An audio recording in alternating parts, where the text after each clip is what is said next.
Solving absolute value inequalities, take 7. I'm not even kidding. This is like the 7th time I've tried to record this. Okay, surprise. I am not here again. Not because I don't want to be, but because I am, again, in training. I think they're training me to be a Navy SEAL math teacher. No, I'm actually on campus, so please make sure you're getting your work done because I may pop in. But I am in training for a brand new committee. They're starting at Mountain View. So there's several of us just for half the day. So my 3rd and 4th hour saw me, 6th and 7th. Sorry, you're getting the video. Okay, we're going to solve today absolute value inequalities. This is the last section. Let me go ahead and start the pen. This is the last section in this chapter. Okay, and as you know, things get a little bit more complex the more we get into a chapter. So this can get a little complex, but if you follow along closely, you'll be just fine. I want you to notice the similarities between solving an absolute value inequality and an absolute value inequation. If you can compare the two, how are they the same, how are they different, you will do just fine. This first part is just the mathy language, okay, but I am going to highlight a couple things. If we have an absolute value inequality, okay, then that is going to end up being solved just exactly the same way we would solve an absolute value inequation. The first part of that is we go ahead and take whatever is inside the absolute value, we get rid of the absolute value sign, and we just say we keep the same inequality is less than whatever's on the right. On the flip side of that, okay, we still use exactly what is on the left. We use the opposite of whatever's on the right. That is not new, not new. We did that with equations, but here's the difference. We also flip the sign. Okay, so what is in yellow? Yellow is the same, green, different. And I'm going to go ahead and write that yellow is same as equations, and green is unique to inequalities. Okay, same thing with the greater than. So here we go. We have the first part of it, again, is, oops, that's not what I wanted to do. Let's erase. The first part of it is going to be just exactly what's in the inequality symbol. You drop it, and you keep the same sign, and the positive version of what's over on the left. The second option is you take the inverse of whatever's on the right, but you flip the sign. Okay. The last thing that I want to do is I want you to understand, and this is going to be in green, that when we have less than, okay, and I am going to use this in crayon, this is going to be a, no, we're not going to use crayon because that's pretty ugly. Okay, less than is going to be an and. If we have, okay, let me go to highlighter. If we have greater than, that is going to be an or. So remember from the last set of problems that we did that they graph differently. Less than is going to end up being between two things, okay, and or is going to be, or greater than is going to be with two different graphs going in opposite directions. So please pay attention to that. Okay, enough of this mathy stuff, but please watch for those. Here we go. Here's our first set. So we're going to start with the first inequality. We're going to drop the absolute value sign. It's going to be x plus 7 is less than or equal to 2. That is exactly what we see without the absolute value signs. Now this is, here we go, a less than. Okay, so a less than is going to be an and. All right, so now I'm going to write the second part of the equation, or the second version of the equation, x plus 7. We flip the sign, is greater than or equal to, and we change what's on the right to a negative. Okay, those are your complexities. Okay, you're still using the negative version of whatever's on the right, but you have to flip the sign as well. Now let's solve. The solving part's pretty easy. So x is less than or equal to negative 5. And subtract 7, x is greater than or equal to negative 9. Even if you didn't know that this was and, you could graph each of these individually on the same graph and see that they do, in fact, form an intersection. So let's check that. If this were on the left, and it is variables on the left, so from -5, it is a closed circle. Okay, and the arrow is telling me to graph this way. So I'm going to demonstrate one more time what I did in the notes. It's telling me to graph that way. Okay, but let's look at the second one, left, and it's telling me to graph here from -9.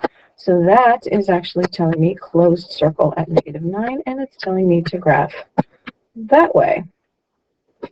Okay, now what this means, the and, okay, the and means I want what they have in common, which is between these two values. Okay, so what I'm going to do, I'm going to try to do this carefully. I'm going to try to erase what overlapped from each individual. There's your graph right there between the two values. Let's do letter B. I'm going to go faster.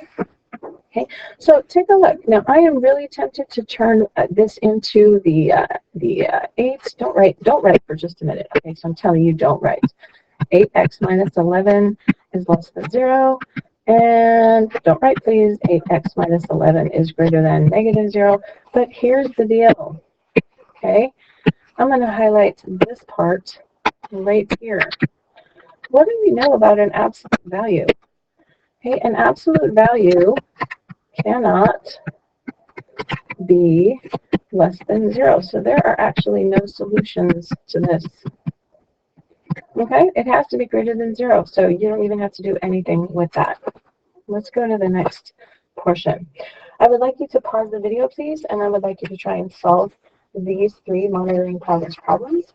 When you're done, play the video and you can check your answers. Okay, the answer to the first one, let's see if the touchscreen part will work. Maybe not, it did before, whatever. I guess I get to work these out. This is going to be x is less than or equal to 3.5, and x is greater than or equal to -3.5. So this is an inequality that looks like this, -3.5, +3.5. Closed circles, and we graph between. Okay, next one, k minus 3 is less than -1. Okay, I'm going to stop right there because it's you can't have an inequality. Oops, you can't have an inequality that's less than a negative number because they can't be negative anyway. So there's no solutions to this one. Okay, the key here is that's a negative, and the absolute value sign is by itself. Okay, if there were some other number here, like a 2 or a 3 or something that you could divide by, then you would want to do that first, okay, to make sure that the absolute value is by itself. Sorry, popped in an answer. Hope you don't mind. Let's go ahead and try the very last one. So this is going to be 2w minus 1 is less than 11, and 2w minus 1 is greater than -11. We're going to add 1, 2w is less than 12, or w is less than 6, and add 1, 2w is greater than -10, w is greater than -5. So this is going to look like this, -5, +6, open circles, and graph between. Okay, let's go ahead and move on to the final concept in this chapter. For some reason, these examples are so much smaller. I have no idea why. I apologize. Small font. So as we're solving these, I'm actually going to rewrite them. But what I want you to notice is that for each of these, we are now dealing with greater than. Okay, and greater than is going to be, if you remember, or. So please watch what happens when we deal with or. Okay, so letter A here is absolute value of c minus 1 is greater than or equal to 5. This is going to end up being c minus 1 is greater than or equal to 5, same as we see, or c minus 1 is less than or equal to -5. Remember, I still have to flip the sign for the negative option. Okay, and let's solve. Plus 1 plus 1. C is greater than or equal to 6. Or plus 1 plus 1. C is less than or equal to negative 4. So we have two different solutions here, closed circle at each. But if we were to check left, is this on the left? Yes, blah, blah, blah. Is it on the left? Yes, blah, blah, blah. We're going to end up going and graphing in opposite directions. Okay, so that's letter A. Let's look at letter B. Now, before I even start, I noticed that there's a negative 2 here. Okay, so take a look. I have a negative 2 here, and usually that gives us a little bit of pause.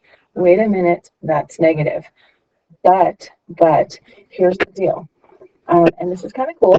Now think about it. This is where it stretches. An absolute value is always going to be greater than 0. Okay, so in this case, it's saying that whatever's in the absolute value is going to be greater than or equal to negative 2. So this is all real numbers or infinite solutions. You don't even have to solve it. Okay, so watch for that when you have a greater than symbol or a greater than or equal to. Okay, now that one was a little bit of a stretch mentally. You have to think about that. Let's look finally at letter C. Now this we're going to have to do a little bit of manipulating too before we decide if we can actually solve it. Okay, first I have to subtract 1. Subtract 1. This is going to be 4 times 2x minus 5 is greater than 20. Okay, people, a ton of you did this wrong on the test. A ton of people wanted to distribute this 4. Nope, don't do it. Okay, so erase that. If you did it, don't do it. What you need to do is you need to isolate this in absolute value sign. So you need to get rid of that 4 by dividing. Okay, so you will have absolute value of 2x minus 5 is greater than 5. Okay, now we can split it because the absolute value is all by itself on the left. This is going to be 2x minus 5 is greater than 5. Or 2x minus 5 is less than negative 5. Remember, we flipped the sign. Add 5, add 5. So 2x is greater than 10. X is greater than 5. Or add 5, add 5. 2x is less than 0, so x is less than 0. That's okay. You can have that. It's a solution. 0 and 5. It looks like it's an open circle in both cases. That's 0. So we are going to go in opposite directions. Okay? I went through that fast. If you did not get all the notes, then pause the video and make sure you get them. Okay, the key here is remembering that for your negative option, let me highlight this, for your negative option, you also flip the sign. Okay, and that is the extension for inequalities. That's how it is different from equations. Here are your last couple problems. Okay, I would like you to pause the video. You actually don't have number 6, so don't worry about it. I'm supposed to cross that off. So I would like you to try 4 and 5. Pause the video, and then you will see the solutions. I am going to be looking for the work on this, so I'm not going to show it to you on this, but I'm going to be looking for it. Those are the last 2 that I check. So pause the video. And there you go. There are your solutions. So now I would like you to move on, and I would like you to try the hard copy. And actually, I think I'm having you do the big ideas assignment on this one. All right. Thanks for watching.